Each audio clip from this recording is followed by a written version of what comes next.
Good afternoon friends, new project on the bench. It's been like Clapham Junction in here today, or a bit like King's Cross. Loads of guitars, well not loads of guitars coming, but there is 1, 2, 3, I've got at least 4 on the go at the moment. And this is a Ricker-like. It's a Harley Benton, basically it's a straight Rickenbacker copy, isn't it? And this has come in and it wants a regular setup. It's going to be modified a little bit. It is going to have a Rickenbacker type truss rod cover put on there that doesn't fit. I've got to somehow make it fit. But the idea with this was to put a, I'll show you what it is. Put a pickup in it. And not any regular pickup, it's a, what do you call them? A Roland GK kit, the GT3. Problem with this is, these go inside your cavity and you need a hole or a cavity drilling or routing for the jack there. Now the thing is with these don't have a cavity as such. We do have a small one in there, just underneath there, just for these controls. Now I've been inside there, there are 4 little pots in there and that is it in the three-way switch.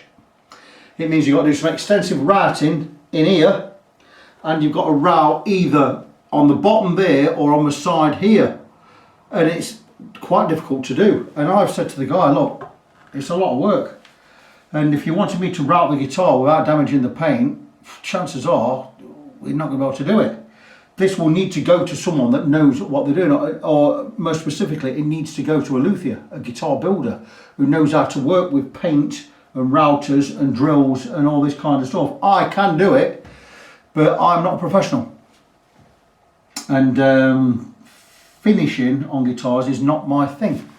So I've said we can do that. He says, oh, do you think I should get the surface mount one? I thought, well, why didn't you get the surface mount one in the first place? So we're going to have a look at getting a surface mount one of these, because the problem with this is there's not enough room in that cavity for all the gubbins, and I'm going to show you the gubbins. And it's a great piece of kit, don't get me wrong, and there's no soldering involved, but it is all manner of, there's dip switches, there's cut-off switches, on and off switches. There's one of your PCBs, and everything just plugs in. I think you can see that. So great piece of kit. Let me just tip it all out here. It all tips out. And here's your pickup that sits on the top. But where am I going to thread that wire through? Drill a hole. That's the pickup that sits on the top there. There's just no, everything's got to be drilled and put in precision. Then you've got this gubbins here, LED lights show it's on, and there's all your plugs and that. So I imagine it's going to need a battery in there.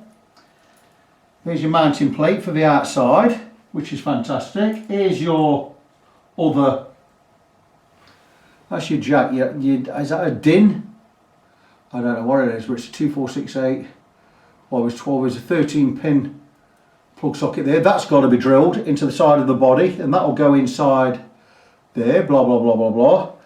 I said, look, no, I could try and fit it, but it's not my thing. You need to go to a pro, to a professional. Got 2 push on off switches there. Again, I could read up about it, but what's the point? But then he said to me, I wasn't flabbergasted. He just says, well, maybe I should go for a surface mount. Then you've got these 2 screws to put that bit on with, so that's all there. So I said, well, why don't you send it back and get a surface mount? There's also this pot that needs to be installed. It's a nice little alpha pot. Beautiful little, great little things these. A B50, so it's a 50k linear pot, and another little DPT type switch, on, off, on. And there's no room on this control plate to put anything, so you don't have switches there. It's just not the right piece of kit for this guitar. So I've said, look, no, swap this out for the surface mount one, and we can just have everything on the top of the body. That's going to work out a lot better. So that's what I think the guy is going to do. So regarding the guitar itself, it is in for a setup. It's going to have a setup, of course, as all these Harley Bentons do need a setup. You spend £150 on a guitar, it is not going to be fabulous, is it? It's going to need some amount of work. Now, one thing about these Harley Bentons is, I've already said to him, the nuts on these are horrible. They are a graphite nut, they will suffice. let's go as far as that. They will suffice, but that is as good as they are. They will just do. I hate graphite nuts. They look like plastic, they look cheap, they look crap. And I don't think they're very good. So he says stick a bone one on there. Okay, I'll stick a bone one on there. But that's, you're already looking at 45 quid for the bone knot, which is fine for me. Let's just put this back. This is going to go back. Hopefully it's going to get a surface mount one, which will be a lot easier to install. So let's talk about the guitar. So the guitar, I do believe they are about £150. I've had this plugged in and I've played it. It plays surprisingly well. It plays really quite good. The pickups, a little bit weedy. I would certainly be swapping those pickups out for something better. They are just weedy Chinese made pickups. They're not great.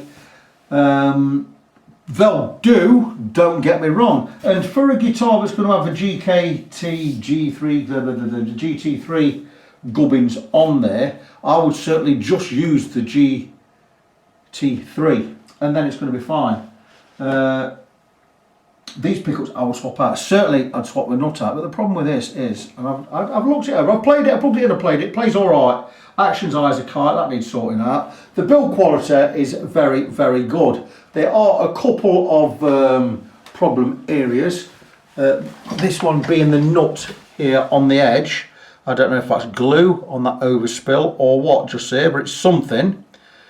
So we're going to have a look at removing that. Well, we're going to take the nut out anyway.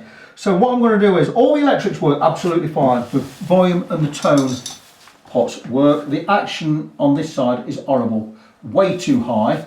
So what I think I'm going to do is, I'm going to set the guitar up with the strings on as it is.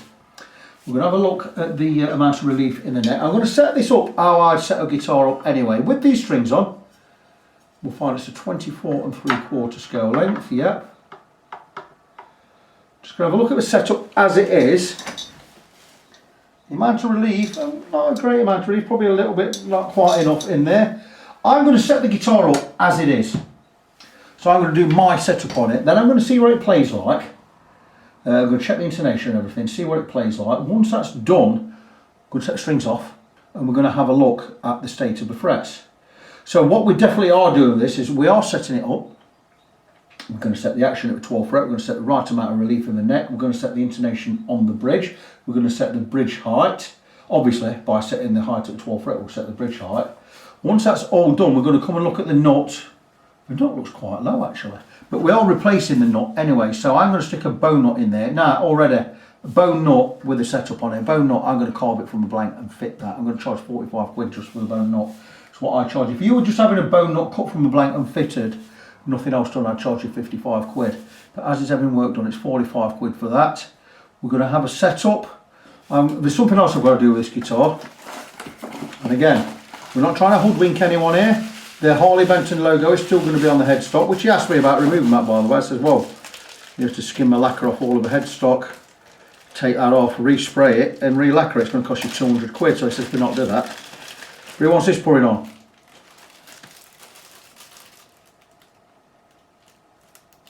And it's not that good a copper, which is good really. He wants that pouring on. The thing is with this, it doesn't fit. Which again, it doesn't fit right. I'm going to have to adapt this to get it to fit.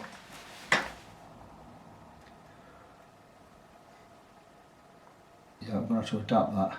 I'm going to have to cut slightly into it. There's nothing else I can do. So I'm going to adapt that to fit. I will show that just there. As it is, it goes over the tuners on the top side, especially this, the bass E. I could probably just get it round all the others. So that's the best we can do with that. So it's going to be slightly off centre. Nothing else I can do. So I'm going to have to modify that, so there's going to be a little bit extra charge for that because I've got to work on that, file it down, sand it, this, that and the other, what have you. It's going to definitely have a setup. I'm going to see if it needs a fret level as well. So let me crack on with the setup and I will come back. Once I've got it set up, we'll have a little tinker about, have a look at it and I'll let you know exactly what I'm going to do once I have got the setup done. So I have set the guitar up how I like to have it set up, and one little thing that I'm slightly against is I've had to turn the truss rod. It's a dual truss rod, it works both ways. You can either set it for relief or back bow, so you can straighten the neck either way or bow it either way. Now with the truss rod loose and no tension on the strings, the neck should be dead straight. I don't think it is in this, because to get the right amount of relief with the strings to tension, I've had to turn the truss rod adjuster anti-clockwise, just a eighth of a turn, just to get the neck to work right, to get the right amount of relief in there. That normally says that the neck is not dead straight with the truss rod loose. It may be, we will have a look, but I've had to turn it back just a nip, just to get the amount of relief right. But I have set everything. The intonation is now perfect. I've set the action at the 12th fret. On the bass side, we've got a gap this is from the top of the fret to the bottom of the string. On the bass side, 1.75 mil. On the treble side, or the first string, 1.5 millimeters. Always work in millimeters here in England, by the way. We use metric, not imperial. So 1.5 mil gap on the treble side, 1.75 on the bass side. The amount of relief I like, that's underbow, smiley bow. Under the 6th fret, I will go for 0.25 millimeters. That's the gap from the bottom of the not straight edge to the fingerboard itself. So all we do is put a not straight edge on the fingerboard, like so. You know how it works, with a feeler gauge, 0.25 millimeters on the 6th, or between the 5th and the 6th frets. We're just hitting the bottom of a not straight edge. And that for me is a good amount of relief. So that gives us a good playing action. So we've got the right height at the 12th fret, we've got the right amount of relief, we've got the intonation set and the bridge set where we want it to be, and the guitar plays really nicely.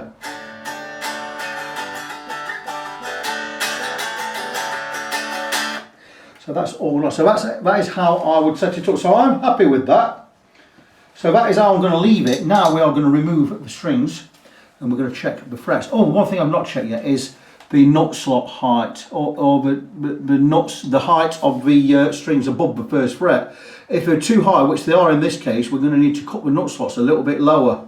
That will alter the action slightly at the 12th fret. So normally I go a little bit higher at the 12th fret. We can look at that later, because we are going to be changing this nut. We're going to be putting a bow nut on there. So that's the reason I've not touched the nut. So the next part of the process is we are going to remove the strings.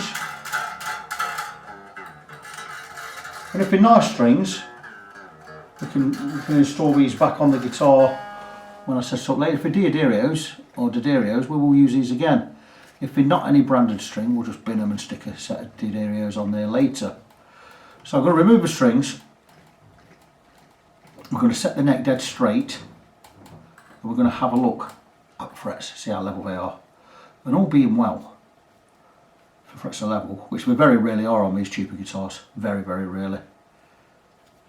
But if they are level, it's going to keep the price down. But anyway, let's just move the camera. I'm not going to turn the camera off. We're going to leave everything running. So it's more or less like a live video. I like to do this now. So, okay, here you go. You can see everything now.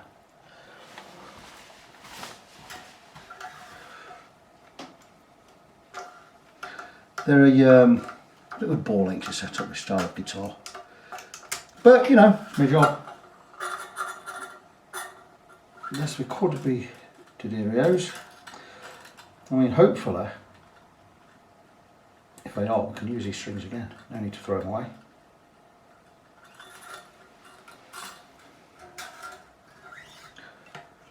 Nut is horrible. Graphite nuts. Yeah, they're very 80s, aren't they? They were used in the 80s a lot more. It's like, they just remind me so much of plastic.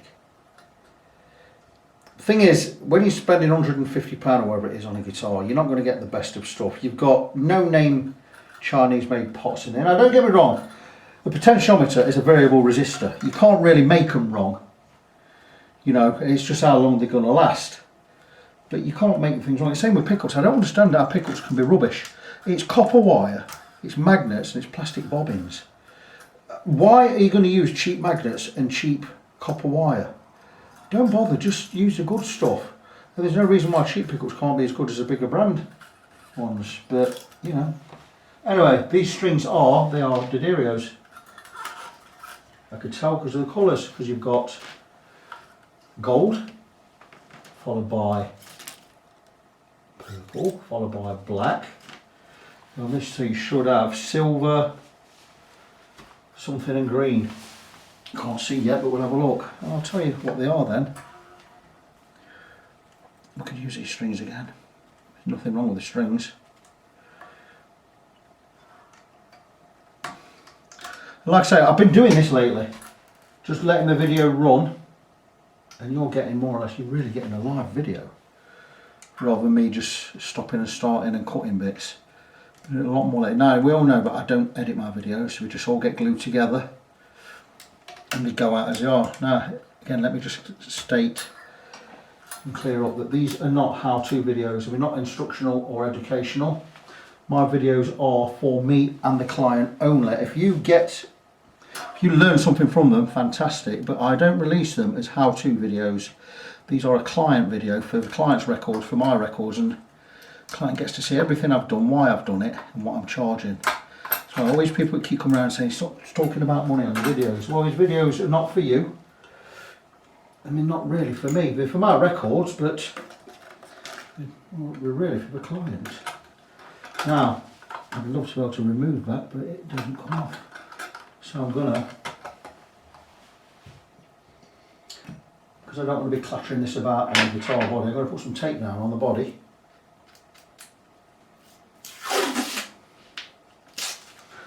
Just low tack Scotch 3M tape, just there, and now if that flaps about like a lunatic, it's not going to scratch the body, is it? And then I'm going to take another piece, I'm going to stick that to that piece of tape there, and there you go. That's not going to scratch anything, and it's not going to flap about like a lunatic. The bridge can come off. I remember that the screws face that way. That's good, we'll stick that there. So, we are going to knock the nut off in a short while. We're not going to do it right now. I'm going to check the neck. So we're going to get the neck level, and I'm going to run across. This is what we call a notch straight edge. It's a precision straight edge with notches in it. And if we put it on the right way, 24.75, these notches will go over the frets. Now this enables us to set the neck dead straight, so we're over the frets there. We're going to have a look at the neck. That is more or less dead straight. There's a little bit of relief in there. Now I do have a light on this gubbins. That gubbins there, look, see? And I can check underneath and see if we've got a gap. We have a tiny gap, but not that much. Let us just going to loosen the truss rod. So the truss rod is now loose. And the neck, by rights, in this area, just from there to there, that is relaxed. It's what we call loose. It's in the middle position. We can turn it either way now to change the shape of the neck. Now that neck is dead straight, and that's how it should work. In fact, there's a tiny bit of backbone in there, so let's just turn it.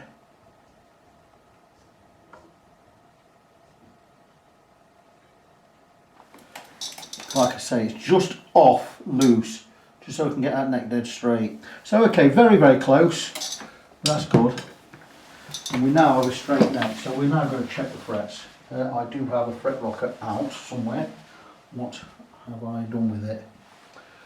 I was working over here earlier, so let's just check, see if it's here. If it's not here, I've got a spare. I think I put it over here with the tools. I was working this guitar behind, or over here on the far side is one I've been working earlier. So we have a fret rocker, precision flat edges, 4 different lengths. This enables us to check 3 frets at a time, and we always do 3 because if we get a rock, you know the middle one is not level.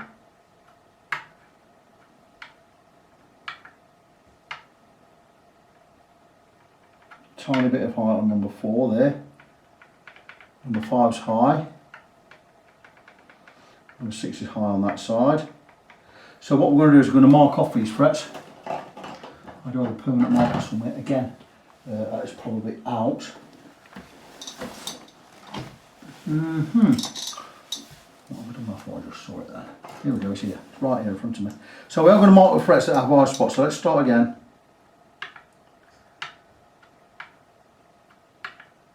And depending on how many frets need work, it tells us what level of setup we're going to need. Any more than 5 frets we're going to level the lot, which is more expensive, but you get a setup included with it, an 80 quid setup, intensive setup, plus a complete fret level for £120. Now, just for my records, I marked 3 different areas of a fret. You've got middle, which I call number 2, number 1 is the far side, number 3 is the side closest to me. On fret 4 we've marked areas 1 and 3, and that's because the outside and the inside have high spots, the middle is fine. Moving on to the next one, the middle seems to be rocking there. That could mean that that one's a little bit low there. No, can it? Yeah, it could do actually, but it'll all balance out in a minute. Again, areas 1 and 3 on that one, so that's 3 frets in a row with high spots. It's my job, and in the middle on that one, just to let the client know what needs doing and why it needs doing. It's up to him whether he wants it doing or not. Normally, well, that one's really high. I won't say normally, I say all the time. You just say, yeah, crack on, do what needs doing. He's already said this, Reg. He's already said whatever needs doing, just do it. I want the guitar bang on. So he's having a bone nut, he's having a fret level. Wow, that one's massively high. I'm going to knock these in, but these are quite bad. 1, 2, 3, 4, 5, 6 frets on the trot of high spots on that one. And this doesn't surprise me with Harley Bentons. Virtually every Harley Benton I've ever had in this shop has needed the frets levelling. And that's the thing, that's the trade-off when you buy a guitar for 130, 140 quid, is what's going to be wrong with it. I can almost guarantee it's going to need fret work. And there's no point levelling the frets if you're not setting it up. So fret level, in a fret level you get a complete setup with it. You get your frets, you don't just get them levelled, you get them levelled, recrowned, polished. You get your setup as well, you get your fingerboard treated, you get your nut recut, you get every nut and bolt checked and tightened, you get your action, your intonation done, your bridge set up, your high, everything. So you get a complete setup and a fret level on top. It's about 4 hours work, 120, so you're getting it for £30 an hour. My actual working rate is £35 an hour. Again, these frets are all over the place. So just pricing up what Reg wants doing. He wants a complete fret level with a bone nut. That's 165 quid. So with a new set of strings, if I put new strings on it, it's going to be 170 quid.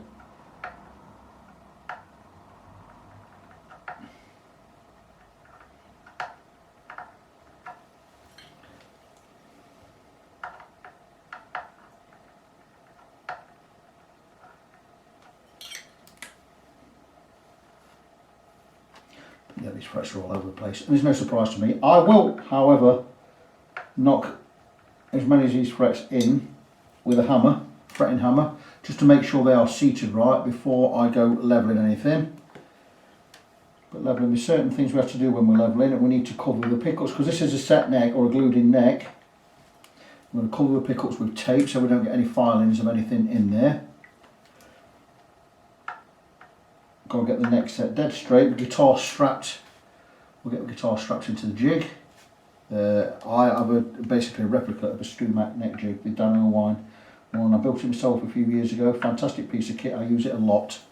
We'll get this all strapped in, everything set straight, everything all precision strapped in, dead straight, supported, and then we can level all of the frets. I'm also going to be removing the nut. I'm going to remove that in a minute. because we're going to put a bone one in there. Now removing the nut again can be tricky, can be difficult. What we're going to need to do is we're going to need to cut the lacquer at the edge of the nut there, then we're going to tap it out and hopefully not bring any material from underneath it, which can happen. I've had big accidents on these, but frets wise, let's have a look. 1, 2, 3, 4, 5, 6, 7, 8, 9, 10, 11, 12, 13 frets out of 22 have high spots. And I'm just going to offer it up to the camera and just show. The black marker pen is where the frets are high. So we have no choice, we've got to level the whole lot. That's what we are going to do. I'm going to just quickly grab a Stanley knife and I'm just going to cut through the lacquer on this nut because I'm going to remove that nut while I'm here. Now by rights I should have this in a vise, but I know what I'm doing. Right, I just want to show this to the camera before I cut anything. There already is paint missing or there's a chip under the nut on this guitar, right there, below my finger right there. I just want to show that to the camera because we don't like marking things or breaking things. But anyway, nuts can bring material with them when you take them out, so we need to cut through this lacquer this side. I'm going to just... Damaging the nut is not a problem because the nut's going anyway. We're going to put a bone nut on there. So I've cut through the lacquer there and there.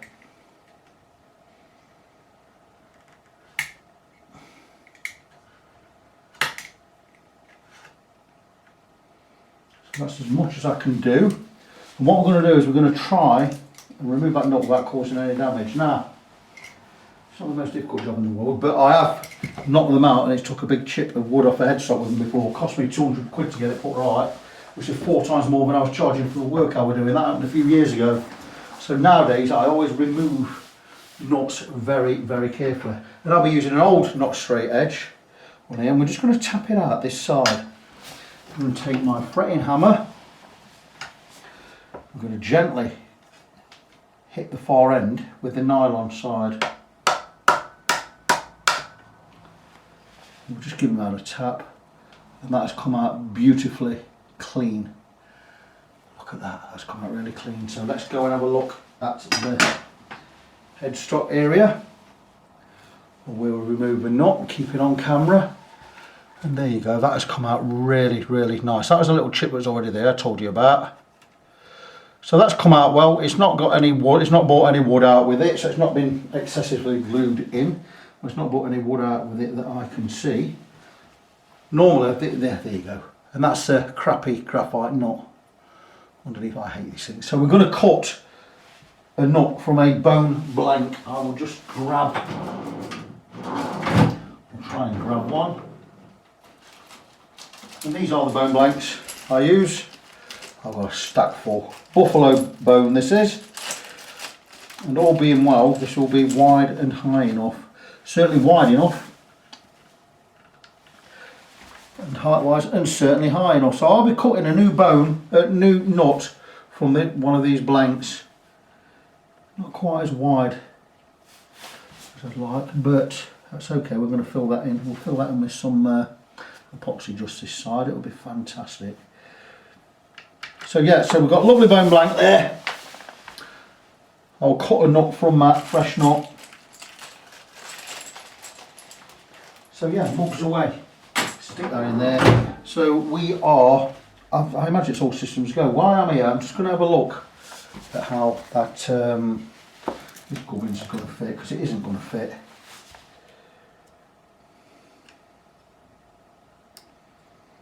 See, look, it'll go there, it'll fit there, that side, just. And it does go there, but this side it overlaps. And it is going to overlap these, especially the low E here. If I put it on a little bit skew width, I don't really want to put it on skew width, but I'm not going to have a choice. And I'm still going to overlap, so I'm going to explain to Reg it's going to be a bit cockeyed, and it's going to cover the Harley Benton. We're going to have to cover that Harley Benton with some black tape, I think. That's the best we're going to get it. So I'll take a photograph of that. I'll edit it slightly so Reg can see where it's going to overlap. Can't do anything about it.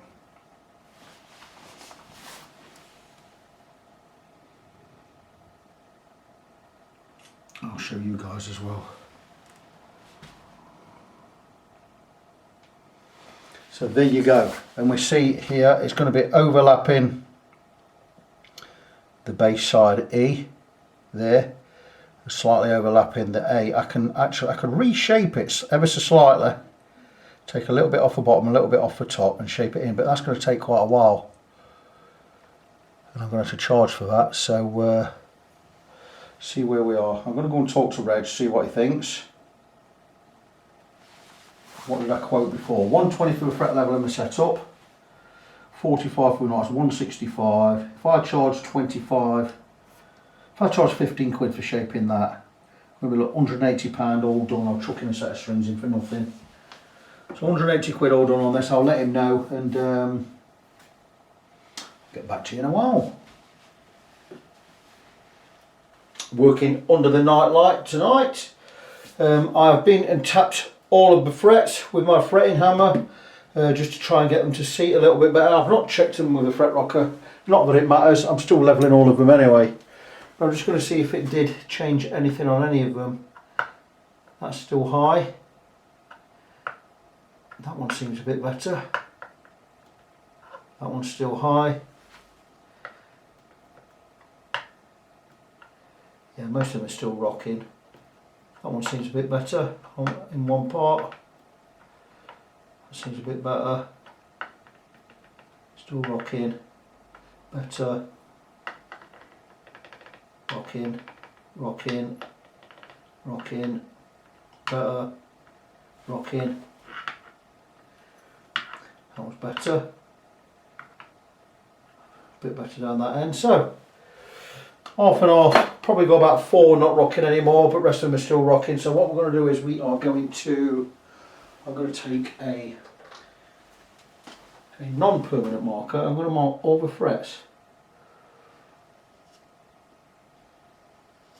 that don't have high spots. Because what I want to do is I only want to be hitting this red marker. I don't want to be totally removing it. Here again.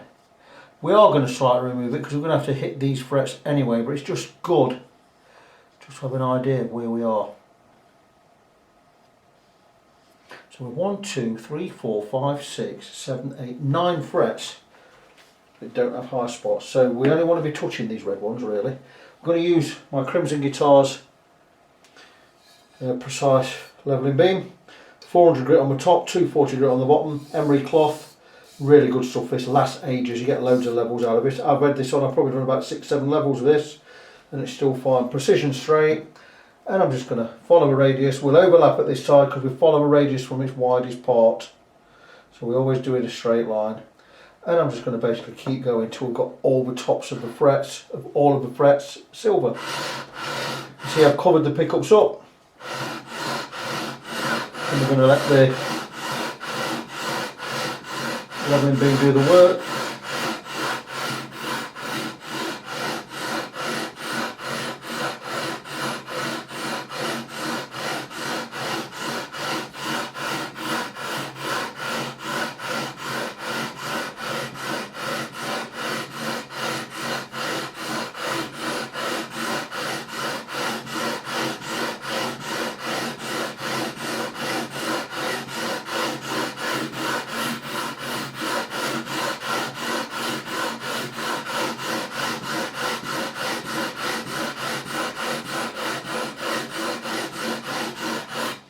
Quick look.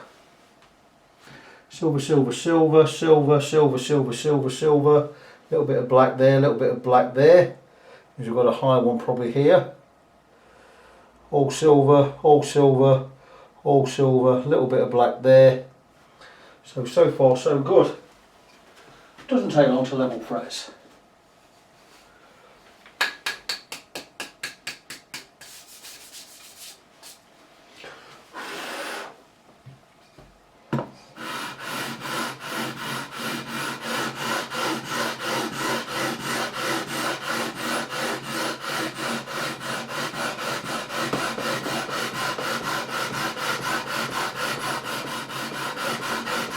One thing I've just noticed with these frets, they are sticking out at the edge. I can feel the sharpness on this outside edge there. Not very good.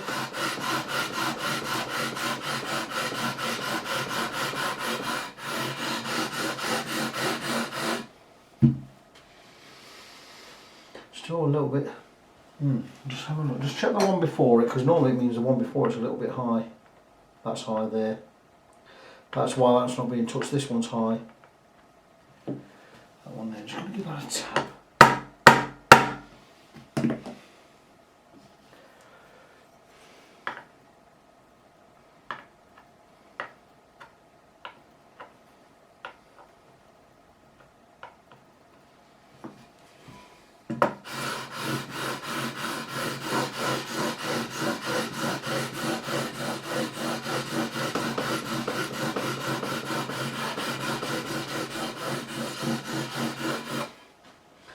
And that's it. We are silver topped along the whole length, so I would imagine that we now have the frets all level. Go check them with the fret rocker.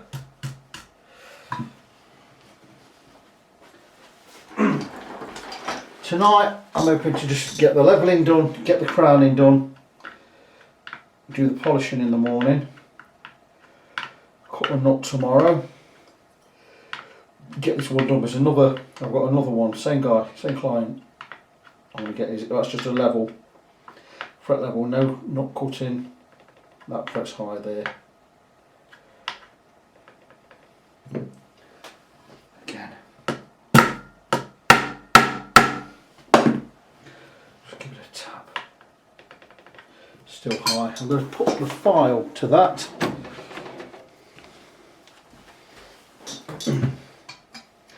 Thing is, it's a £150 guitar. What are you expecting?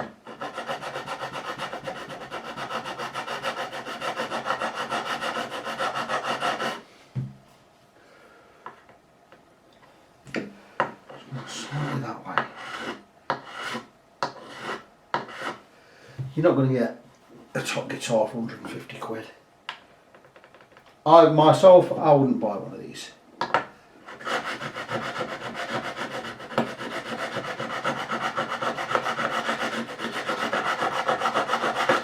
Certainly wouldn't be modding one of these. You're never going to get this to look like a Rickenbacker.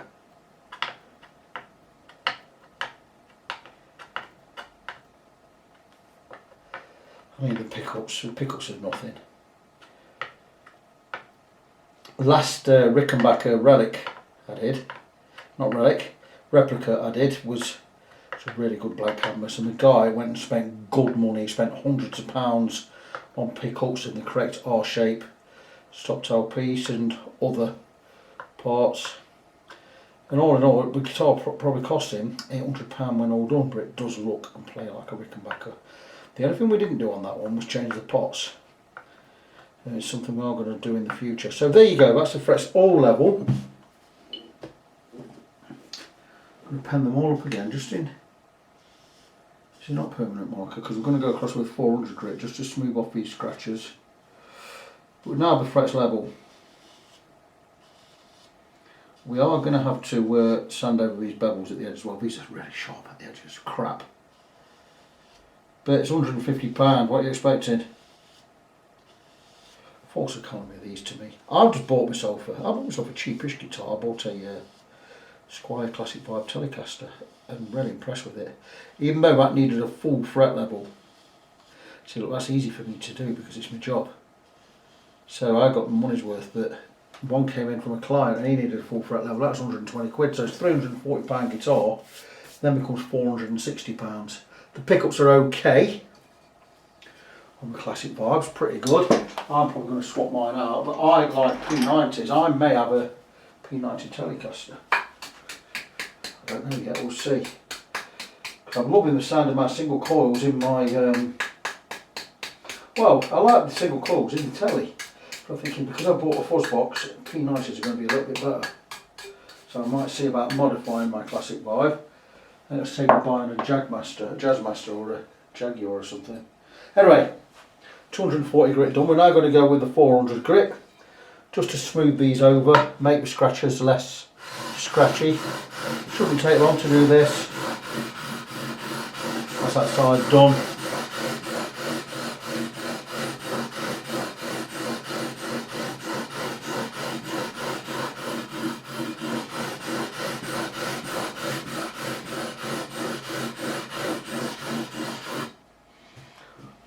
Just check this one.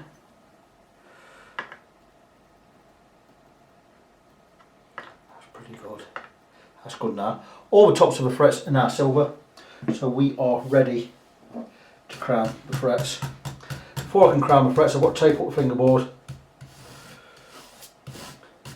Now, because we've levelled these across the length, the tops running this way and our flats where they should be crowned. So we're going to re-crown them. We're going to rebuild this crown going this way, like a D on its side. So I need to tape up the fingerboard, tape up the guitar body so we don't scratch anywhere. Just going to blow any dust off there. So it's going to take me 10 minutes to get that all done. Once that's all done, we'll come back and I'll show you how we crown the frets. A quick explanation on crowning frets. We flatten the frets by filing the frets across that way. We've levelled them all, so the frets are now flat going this way where the tops were once curved or crowned. We're going to rebuild that crown. A couple of ways we can do it. My preferred method nowadays is we're way past the days of the three-cornered file and doing it by hand and rolling them over. This is what you need. Z file, StewMac Z file. These have a closest to you is a long cut, closest to me is a short cut. Flip it 180 degrees, closest to you a short cut, closest to me a long cut. Different angles, and what this file will do, it's a diamond file by the way, you'll probably see there. Great piece of kit, but this will not touch the top of the fret. But one side it'll cut a sharp short cut, and on the other side a long, not so steep, a shallow. And on then when you swap it around 180 degrees, it does the complete opposite. So this will rebuild the crown gradually. Once we've gone in both directions, I'll show you exactly what I mean. Just go this way, and this will cut a little bit more on one side than the other because of the varying of the different angles of the cut. Flip it 180 degrees. Just following the radius, and now this is cut both sides evenly. We've got a very thin black line along the top, which means we've not touched the top, which means we've not lost any height. And then we'll finish off with this, a totally different file. This has got the actual crown cut in it. Again, a diamond file, and we'll use this just for rounding everything off. Right, so really is that simple. Just to prove we've not lost any height, which we haven't because I can still see the black line. So we'll check it there, and then we'll check one each side. Still level, so I'll just show that again. Always clean the file. These are really soft frets, so we ain't going to need to work this too much.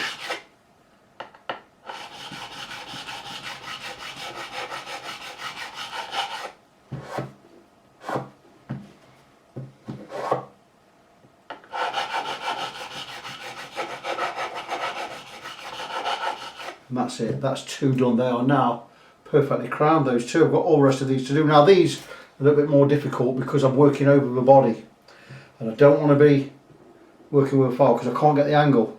So I'd have to work that from the far side. So I'll turn the guitar around, do that. But even better, I've got this file, a different file again. Diamond file, pretty much the same as the straight one we use for profiling, but this has hooked ends. And these hooked ends are so we can get over the guitar in these areas without compromising or having to have a file down here and possibly hit the body. Let the file do the work.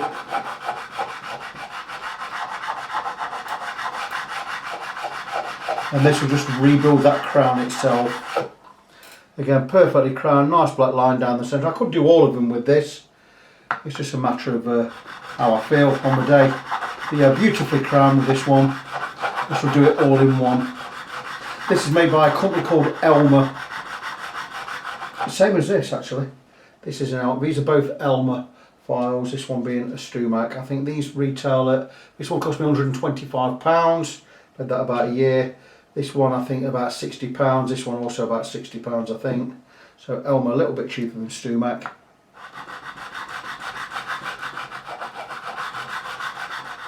Stumac are normally my tools of choice. I do pay the extra for Stumac tools. I import most of my stuff from America and I buy most of my stuff from Stumac.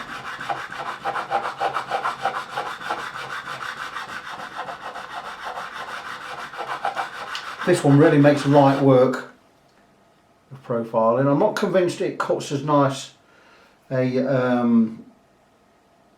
crown, but what I'll do is I will go the opposite side and I will take the Z file to it as well, just if I feel anything's a little bit not quite right, because I don't think you get as much on these. It will, don't get me wrong, it will create a nice crown, just not as much as these two files in combination.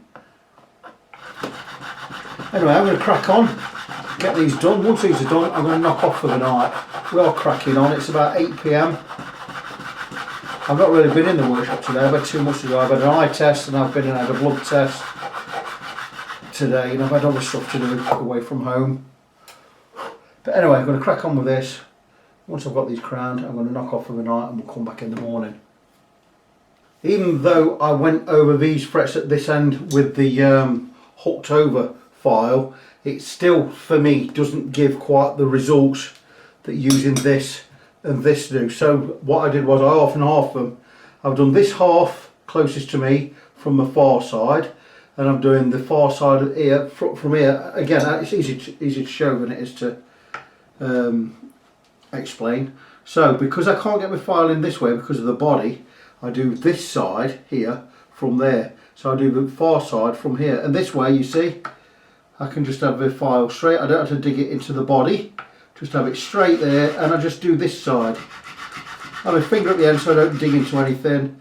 180 degrees. I can do the middle and the top, and again this side. And I've already done it. I've done all of these with that. Just wanted to show you how to do it on camera. What I've not done though is I've not finished off with this on the far side. All this side's done, and all the rest of the frets. So in fact, they are all done. It's just tidying up and cleaning up with this. So again, just to round them edges over. That's all I'm doing. Finger there, so I don't daub anything.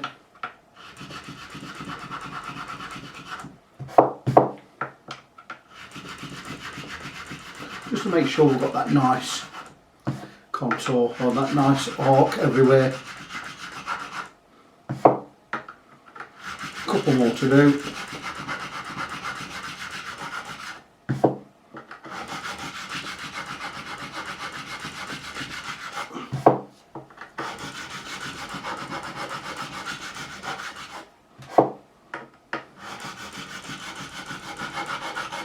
And that's it, and we are all done. All of the frets are now re-crowned. They're a little bit scratched up, so one more thing to do with these, and that's to do the polishing. I'm going to get all the polishing done. Once the polishing done, I'm going to take the tape off and we're going to file these edges. I will do that. In fact, we'll do that with sandpaper. I will explain more about that once we've got it done. But these edges, right at the edge at the bottom there, they're sticking out a little bit short, but it's what you get for 150 quid. But anyway, the frets are now, we're all level. They're now re-crowned and we're ready to polish them. I'm not going to do it tonight. It's 9 o'clock. I am finished for tonight. Just coming toward the end of polishing the frets, and I've been through already with 6 grits of paper. On my last grit, I've just about finished every one, bar just got this one to do. And this is the final grit. This is 2000 grit. I'm just going to show how we do polish them. So over the top, into the edge closest to you, and I'm going to come and do the edge closest to me. So right in the corner, in there, edge on the far side, and back finish over the top.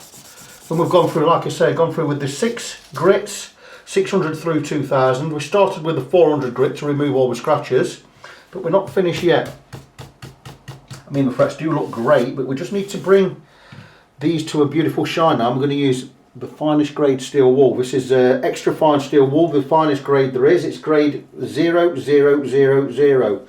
And all I tend to do is just swish it down the edge, just remove anything that's hanging about there. There shouldn't be anything. It'll be good. I still feel slightly sharp edges. We're going to have a look at them later on. But once that's done, it's just a matter of getting over the fret. This will bring any dullness that's left there. They are scratch free, but this will bring them to a beautiful shine. They'll be glass-like. And it's just pinch over the top, over the fret, and we'll get everything all in one go. It'll do the sides and the top. And it's just a matter of giving it some little bit of elbow grease. And that is wonderful. And again, so I'm going to crack on, get these done. Once they're done, I'm going to come back, peel off the tape, and I'll show you how fantastic they look. So that's the first 3 done. And they look absolutely wonderful. The best part of polishing frets, and that's getting to peel off the tape. And you see why I put a strip down the edge now, because it makes it easier to remove all of the tape, like so. And these frets are stunning, but why wouldn't they be? It's a job I do almost daily. But there you go.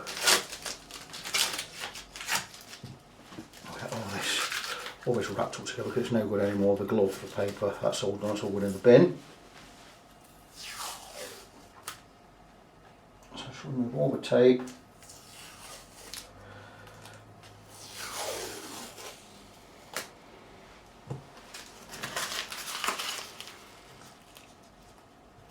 So a few more things to do before I remove all of the tape from everywhere. I do have to sand these edges ever so slightly, just feel a little bit of sharpness down that edge. That's quite easy if you've got the right tools. And I do happen to have the right tools. Now, where I have the guitar is not in the right place. So I will put it in a vise shortly. Bear with me a minute. I don't know where that's gone. But I do have a sanding block with some 400 grit on there, and it's just a matter of getting down the edge, and we're just going to sand these edges at an angle, just to remove that little bit of sharpness that's there, and that's probably all it needs, and that has made a big difference already. So that's that. Just give these a wipe. But other things I've got to do, I've got to do this side yet. I will do this in a vise later properly. I just wanted to show you how we go on there. But there's the block, and my dog is just laying right under my feet. Move, Ross, there's a good boy. There's something else I need to do. I'm going to spray the fingerboard with some mineral oil. You know it's lemon oil. For the dark woods.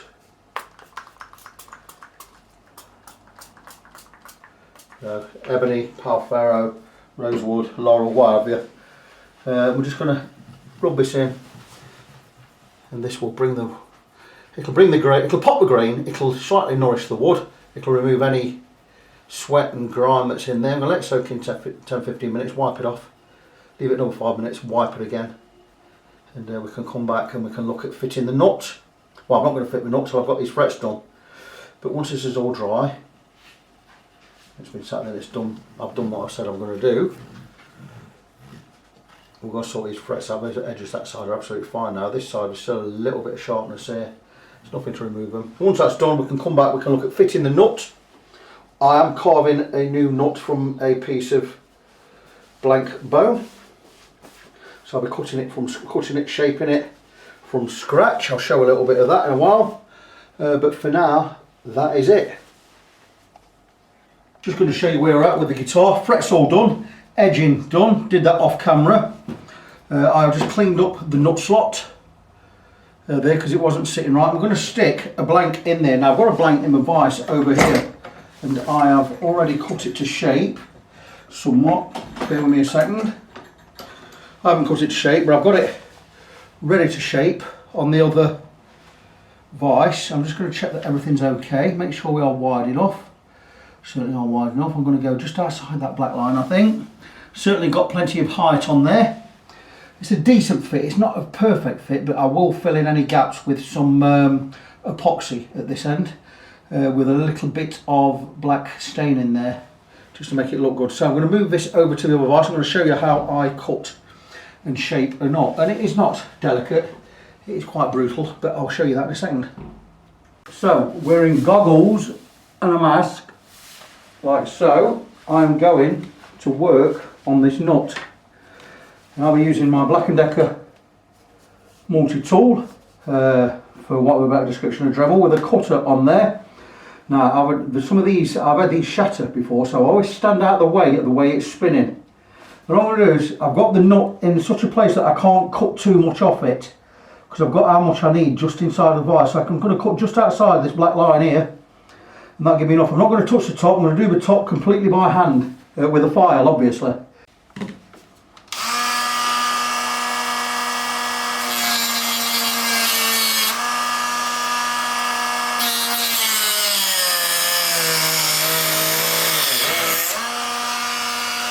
Let me tell you, bone stinks when you cut through it, but it is basically hard flesh, isn't it?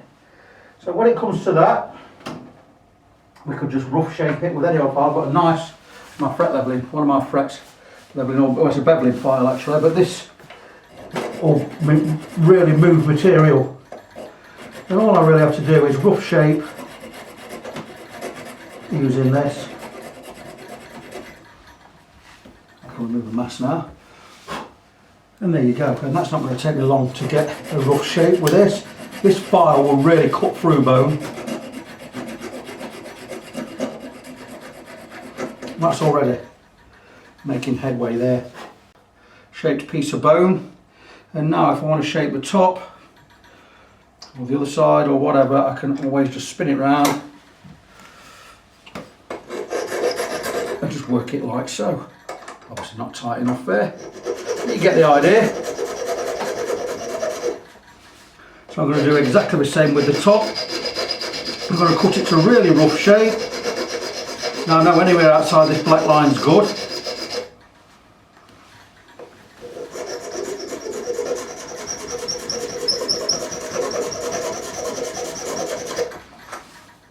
And you see how that works. Nice piece of bone there. Make sure I touch the right vice, and that's pretty close. And again, height wise, not going to get anything better than this file. Move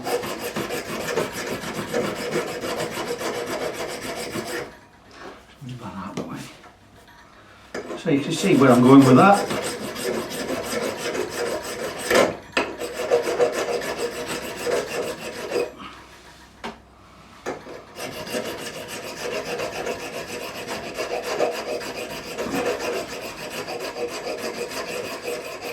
I can start slightly angling it back this way because this is going to be the front, I believe. So I'm just going to rough shape it. See where we are, and that's looking pretty good. And now I'm going to work on the edges.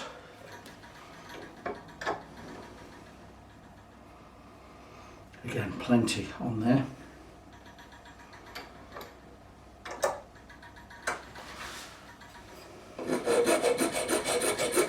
I'm working at such an angle where I can see what I'm doing.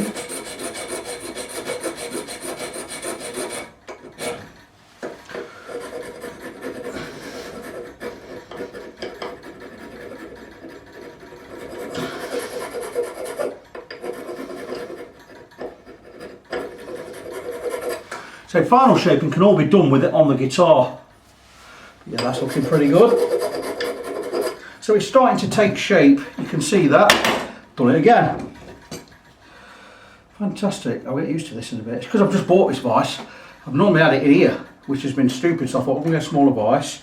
Right, hands off that one bit. Leave the green one alone. So let's have a look, see where we are. Quick eyeball on that. It's looking really nice.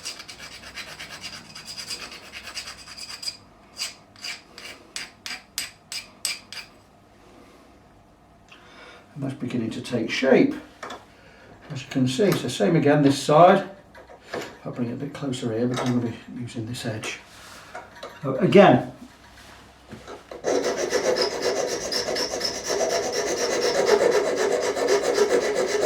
just rough shaping.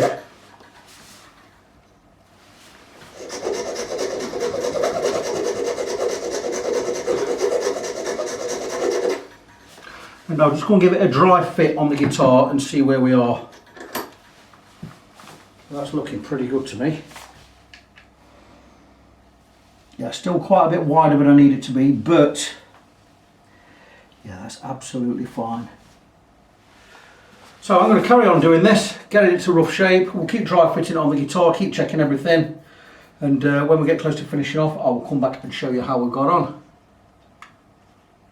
So I've just been exchanging messages with Reg, the owner of this guitar, and he's fascinated by it all. He's never had a guitar modified before. I've never bought one to be made into a replica of something else. But there is the nut, glued in, beautiful job. Everything masked off, of course, glued in really nicely.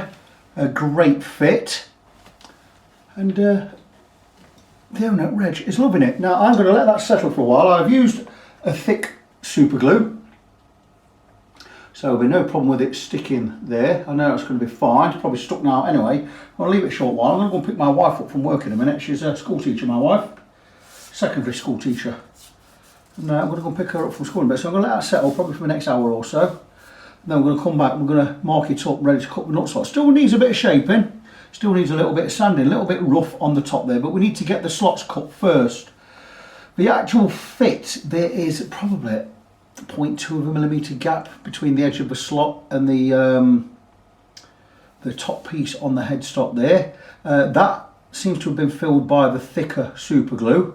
I don't actually like working with the thicker super glue, but in this instance it works really well. So I won't need to touch that up. That's going to be absolutely fine. I'm sure that's going to look really good as well. It's much better having a bone nut on there than that cheap bit of says graphite. Look at it. It's a piece of moulded graphite. That's not real graphite, is it?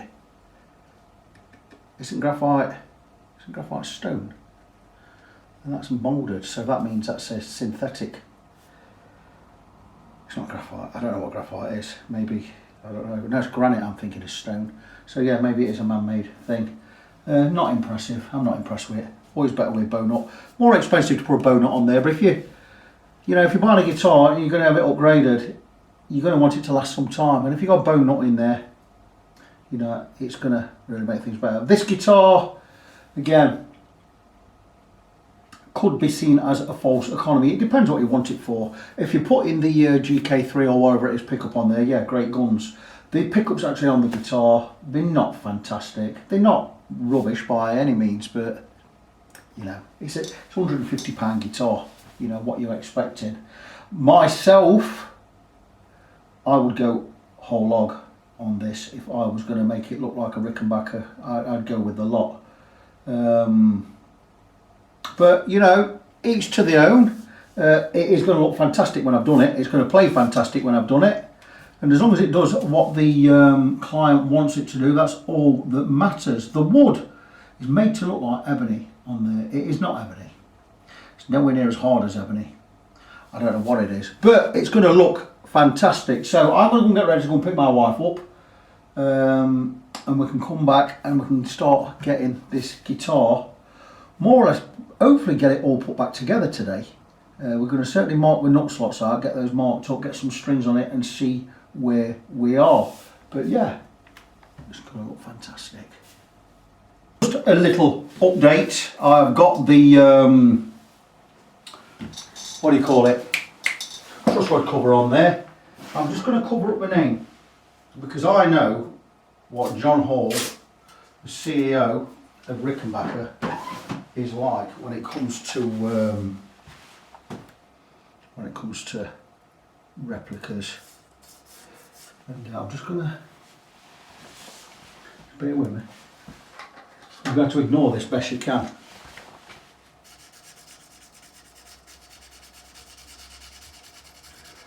Because I've had dealings. I've actually spoke to John Hall, CEO of Rickenbacker. Not spoke, but I've had emails with him over a replica I did a few years ago, and he put me right on buying proper Rickenbacker parts. I was not allowed to buy them from America. I had to buy them from England, which were vastly inflated prices.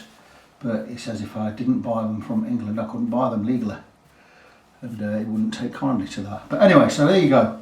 So I've put on the trussrod cover that you can see there. Looks the part. Now, before anybody starts messaging and saying daft things on the internet, there's no way this is ever going to pass off as a real Rickenbacker. Absolutely no way whatsoever. you got out back, you got a piece of tape covering my Harley Benton logo, but no one's ever going to try and pass this off as the real thing. It's just not going to happen.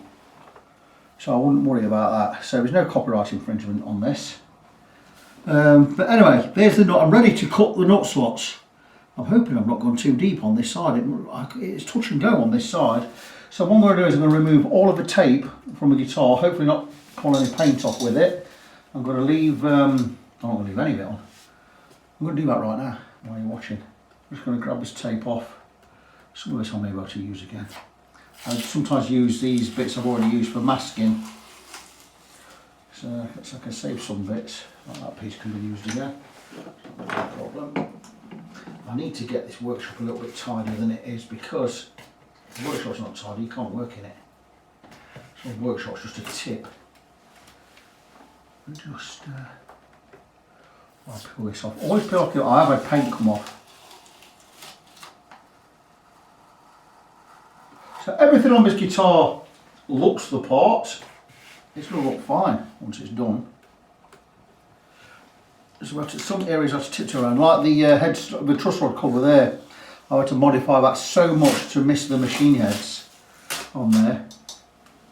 Otherwise, I want to got it on, and it was far too big for the headstock it's going on. Again, it's nothing like a real Rickenbacker headstock on there. So no one is trying to hoodwink anyone with this guitar. Everything's all above board. It's my job to just do the work I've been commissioned to do. And that's to basically do what the client wants. I've liaised with the client all the way through this job, sending them pictures of what I've done, what I'm doing, what I'm going to do, what I'm planning to do, and wait till he okays each piece or each part, like I've just done with the truss rod cover there. I could not have positioned that any better. I couldn't really have shaved any more off without it looking wrong as well. Now it is not totally central to the headstock, but if I'd have done that, it would have looked completely wrong if I'd got it central, because we'd have been over the machine heads, or I'd have made it that thin it wouldn't have looked right. So anyway, Filtertron type pickups back in view, and it's getting there, isn't it? It's starting to look like the guitar is meant to look like. So it's going to need a bit of a clean here and there. I will tighten up every nut and bolt on that, but we are going to go.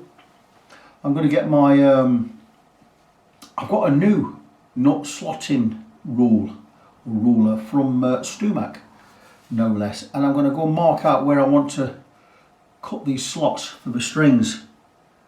Yeah, we've got plenty enough on that. Let me just show you close up this nut, because I think it looks fantastic. I'm going to bring as close in as I can without hitting the tripod, but there you go. Look at that. Isn't that wonderful? Doesn't that look great? Isn't that nicely shaped, nicely sat? Beautiful piece of bone.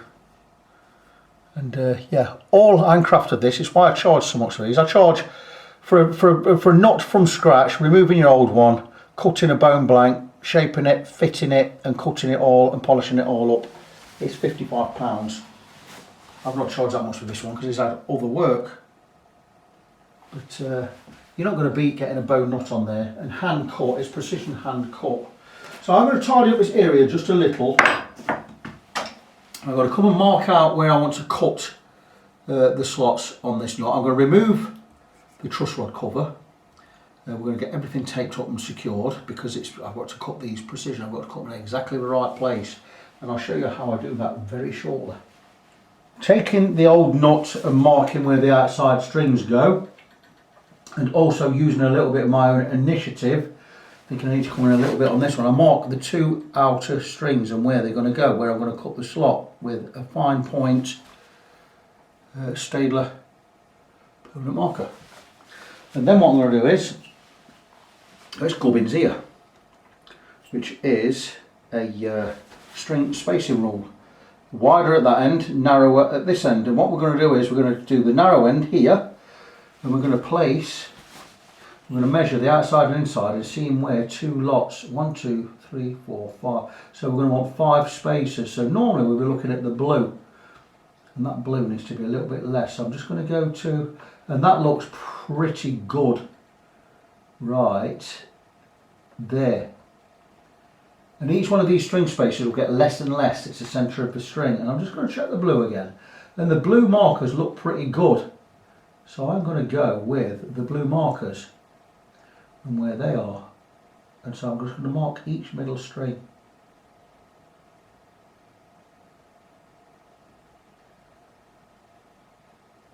And that looks pretty good to me. So just check again. Yep. I'm sorry I'm in the way, aren't I? But I can't help that.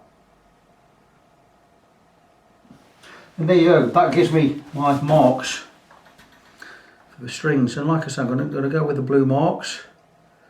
And they look bang on. So what I'm going to do is now I'm going to take one of my old files. Now these black marks will be gone when I polish the nut up. It'll be gone just like the top on this pen I've got here. So I'll put the top down somewhere, I don't know where it is. Oh well, that's not important. I'm going to grab one of my old, set. I don't use these for cutting slots anymore. It's my old Hosco set. I use better ones now.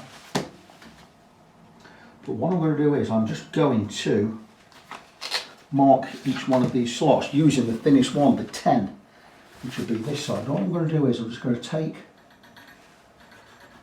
that and just cut the slot on each one right in the centre. So that gives me a marker for where I'm going to cut the slots.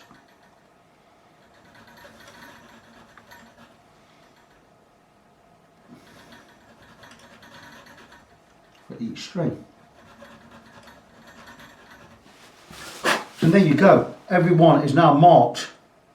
String spacing's bang on. It's exactly where I want it. I've got a mark to cut every string slot.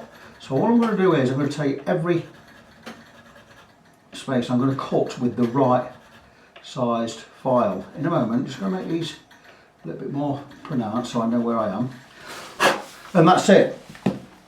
Every area of that nut that I need to cut the string slot is now marked, and I have a nice little groove in there. Let me just grab a piece. I'm just off camera, I'm just grabbing a piece of sandpaper just to go over that top. Because now, I don't know if you can see, I'm going to get rid of all that pen there. I'm going to slightly smooth over this knot anyway. Some 400 grit there. And that's all of the pen gone, but I do have 6 little starter slots there on the top of the knot, showing where every string needs to be cut. Probably show you even better if I just give it a quick brush.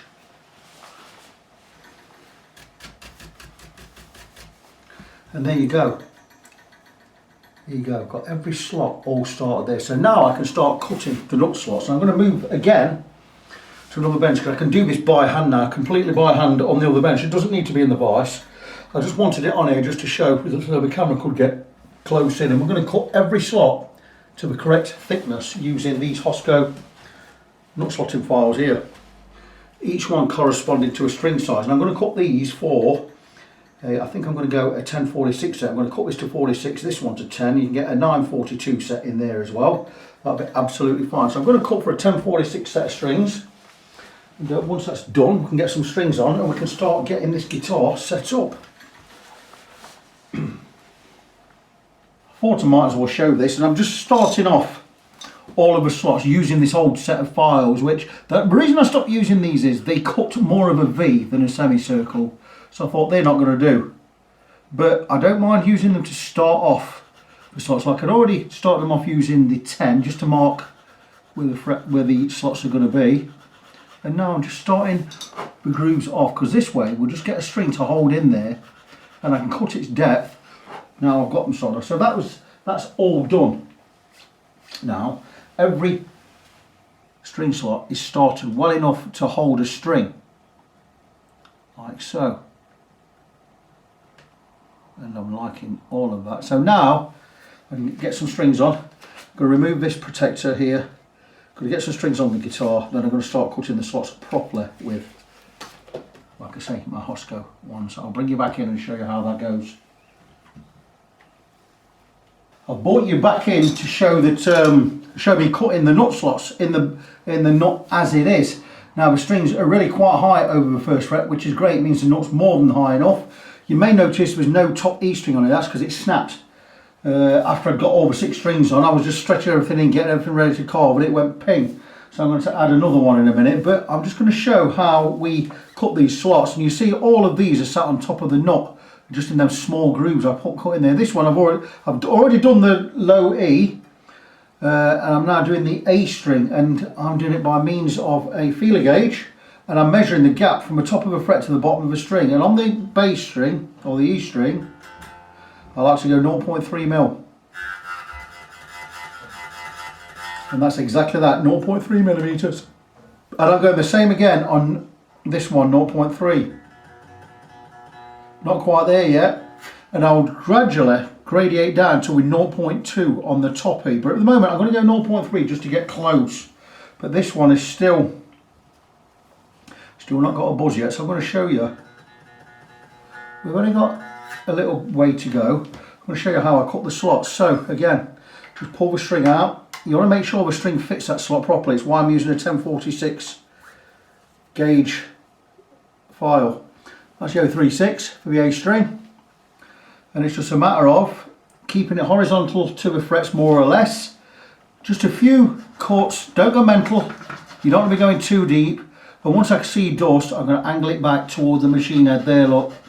And I'm just going to come again, see a bit of dust, blow it out of the way. You don't want to go too deep, because if you do, you're going to be replacing that nut, and you don't want to be doing that. Now I'm not bothered about tuning at the moment, we're not tuning anything in.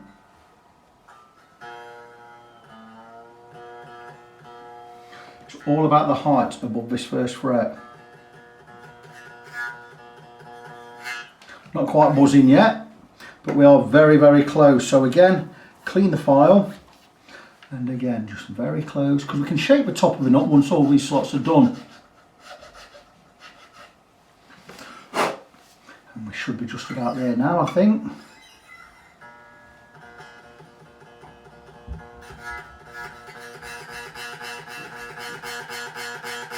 Just buzz in.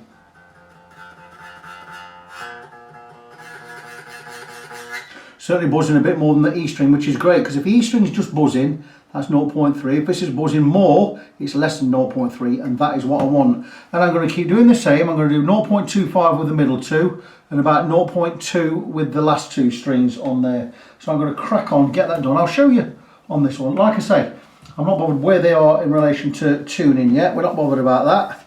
Something we can sort out later. We are just getting everything pretty close. So I'm going to want now, we don't have a 26 for what we call the 4th string. The closest we have is a 28, so I'm going to go slightly over. I'm going to go with the 28. Again, I'm going to take a feeler gauge. I'm going to take a 0.25 on this one. And I want a very, very light buzz when I've done. So, and we're about 0.7 mil over. So what we're going to do is we are going to slightly angle this slot, but we're going to take the 2/8 and we're just going to cut across. So that's where we want to be. I'm just going to slightly angle it toward the tuner, so a bit of a V shape in the middle. If it will let me go that way.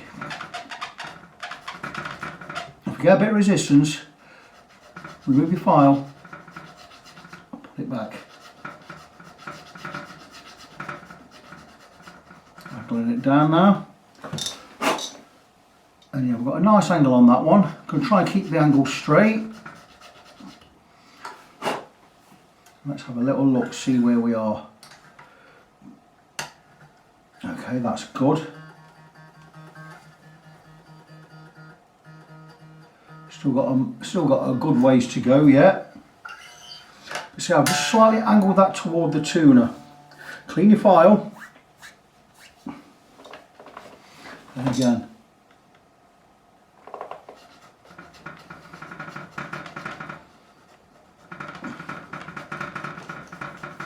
don't go too deep, because like I say, you'll be replacing the nut. and all that hard work you've done, you have to do again. You can get a sprint on with a new nut, you can get one done in an hour, but allow yourself 90 minutes, maybe 2 hours sometimes. It depends, some people scoff at that. So 2 hours for a nut, but at the end of the day, cutting it from a blank, you're taking your time more than anything. You're not going to rush anything on cutting a nut. Let me just zoom out, it might be a little bit too close here. There you go. So again,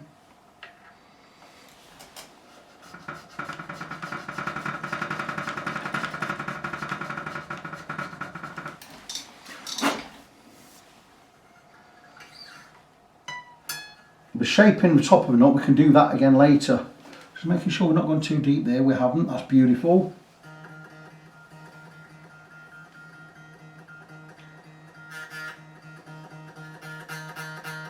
.25, very light buzz, that is exactly what I want. I'm fine with that. We can reshape the top of this nut when we've got all the strings done. So I'm going to put another top E string on. We're going to move on to these strings next. Going to get those done. Once they are done, I'll loosen all of them. We'll reshape the top again, we'll polish that up and we can get it strung up properly. Now one thing I've done that you can't see from where you are, let me just zoom out, is if you remember, I actually set the guitar up with the old strings on before I started work, just so everything was set right, got the right amount of relief, we've got the right amount of action, we've got the bridge set and everything. So I says, when we put the new strings on, when everything's set correctly, this is going to fall right, and it has. We are 1.75 millimeters gap on the bass side, and we'll have 1.5 on treble side, exactly what I showed when I set it up before I started working on it proper. And that's because once that's done, I know once I've got these nut slots right, like I have on these three, I know that this is going to be more or less in the right area or the right place. It means the final setup when I come to do it is going to take nothing. It's going to be really, really easy and really quick because we had the guitar perfectly set up before we actually started working on it. So that just saves you some time later on, rather than doing a setup from scratch again. Once I've got these slots cut properly, I know that this setup is going to be more or less bang on. We will check everything again, we will tweak anything that needs tweaking, we'll alter any intonation that may need doing, but it just helps, it just saves us a lot of time later on if we do the setup with the, as it comes in the shop, get the setup done with the old strings on, and once that's done, then you can take everything off and start going about your business. And when you come back to setting everything up, you should be very, very close to perfect setup when you've got your new strings on. It's just a time saver, it's just the way I do it, and it works for me. I've had the guitar all set up with the strings on. Obviously all the nut slots are cut to the correct depth. And I'm just doing final shaping of the nut. That's all looking pretty good.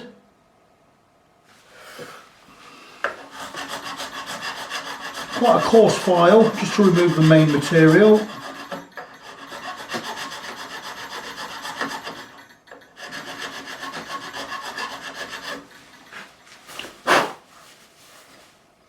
I just want the strings half in and half out on the bass side. The other ones can be buried on the treble side. I'm not too bothered about how deep those slots are. I'm just going to tidy up the nut.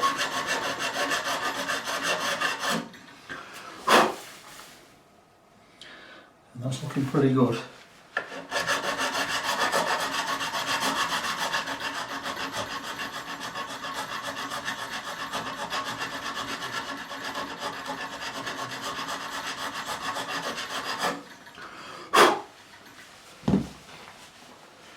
What have I done with my, there it is.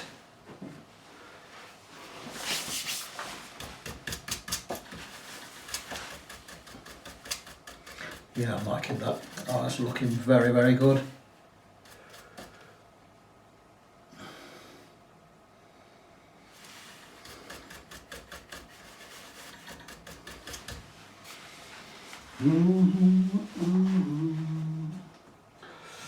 Right, just going to go with a finer file. See what we've got in here. This is the one I want. A Swiss file, number 4 cut. Beautiful file, this. Super smooth, super short. Better than sandpaper, this one. And we're just going to round it over.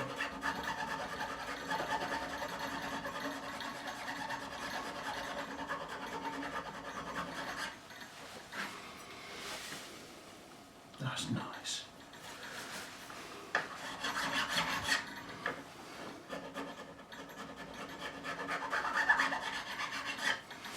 I'll do the same this side. I'll get in the way of the camera though, so what I'll do is I'll do this off camera. But yeah, that's looking very, very good. Quite pleased with that.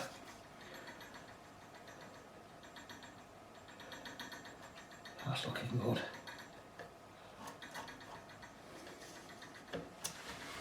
Beautiful. So, just about done, just about ready to string this up. Just going round this edge over.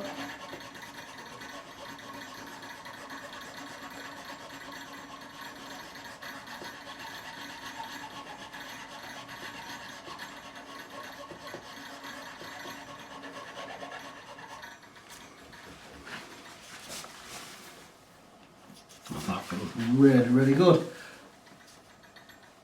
Yeah, pleased with that.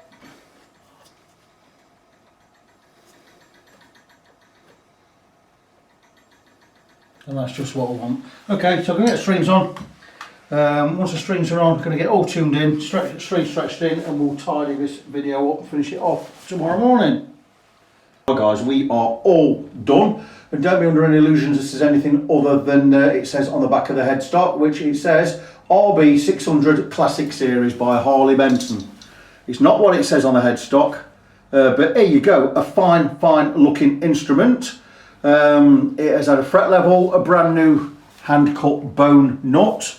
It has had a complete setup, and it certainly looks the part, doesn't it? It's a nice weight.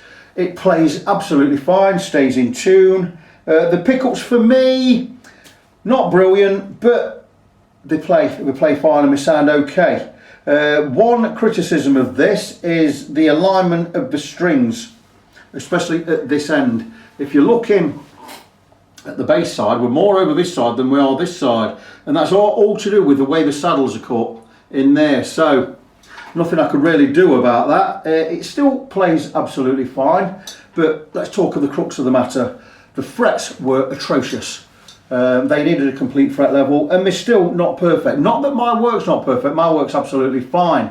It's the bottoms of the frets down this edge. You can feel the sharpness on them, and it's because they're not sitting right on the binding. They're actually stuck up a little bit. There's absolutely nothing I can do about that, because I have filed them inside the binding. And so you've got to be a bit careful when you play it. Now, when you run your hand up and down, you don't feel them at all, but when you're curling your hand over, you can just feel them.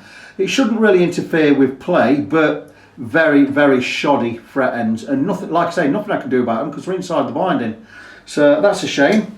End of the day, it's a £150 guitar. It certainly looks a lot better. It's going to turn heads, this one, and people are going to question it. Now, sound-wise, how does it sound? Well, the pots all work, so the tone and the volume all works fine. Pickups, everything's fine on the electrics. Pickups a little bit weedy. I would recommend probably sticking a boost drive or an overdrive in your channel somewhere. I've been playing it through my clean channel on my little PV there, and I just kicked on my Boss SD1 Super Overdrive. Had the drive right down, but it just pushes it enough. Probably just getting to break up. It gives you a lovely jingly jangly sound. I've been playing some jam stuff on it this morning. Stays in tune, plays great, looks the part. And I think sticking that GK3 pickup in there, whatever he's going to do, is going to basically give him exactly what he wants, and that's going to be absolutely fine. So yeah, pleased with what I've done. It looks the part, but I'm going to put it away now. It's project finished. I'm going to get it back to the owner today. So that is it. So before I do go, just remind you of my website, facebook.com/ng17. That's facebook.com/NGONESEVEN. You've also got fretfriend.co.uk. I'm going to whiz off and do something else in a minute. I've got a StewMac box there just arrived, and I've got some pickups arrived, so I'm going to have fun with those. So I'm finished here. I'm going to go and play with those. This project's finished. Going to move on to the next one a little bit later. So as always, I'm Victor. I'm your fret friend. Until the next time, as always, God bless you. Be good to each other. I'll see you in the next